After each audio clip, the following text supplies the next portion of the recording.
আর আল্লাহও চায় আপনি আপনারা ছোট করেন। আল্লাহর এটা দেখতে বড্ড ভালো লাগে যে আমার বান্দা ছোট হয়ে থাকতে চায়। মান তাওয়াদা তারাফা, যে নিচে নামতেছে আল্লাহ টাইনা উঠায়, আর যে উঠতেছে আল্লাহ থাপ্পড় মেরে নিচে নামায়। কথা কন। মুসা আলাইহিস সালাম, সহিহ বুখারীর বর্ণনা, বনি ইসরাইলের লোকদের মাঝে ওয়াজ করতেছিলেন, এরকম নসিহত করছিলেন। তো একজন দাঁড়িয়ে বলল, ইয়া নবী আল্লাহ মুসা, মান আ'লামুন নাস ফিল আরদ। হে মুসা নবী, জানতে বড় মনে চায় বর্তমান পৃথিবীর সবচেয়ে বড় জ্ঞানী কে? মুসা আলাইহিস সালাম কয় আমি। মুসা আলাইহিস সালাম কি বললেন? আনা। আসলে কথাটা ঠিক। আল্লাহ যখন যে নবীকে পৃথিবীতে পাঠায় তখন তাকে সবচেয়ে বেশি জ্ঞান দিয়ে পাঠায়, সেই হিসেবে ঠিকই উনি সবচেয়ে জ্ঞানী। কিন্তু উনি এইভাবে নিজেকে সবচেয়ে বড় জ্ঞানী বলে দিবে, এটা আল্লাহর পছন্দ হয় না।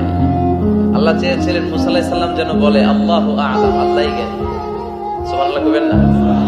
কিন্তু তা না করে উনি কি করলেন? যখন বললো সবচেয়ে বড় জ্ঞানী কে, উনি হুট করে কি বলে ফেললেন? আনা, আমি। আল্লাহ এটা পছন্দ করেনি। আল্লাহ ডেকে বললেন, মুসা, ইউ আর অ্যাবসলিউটলি রং, তুমি ভুল করেছো।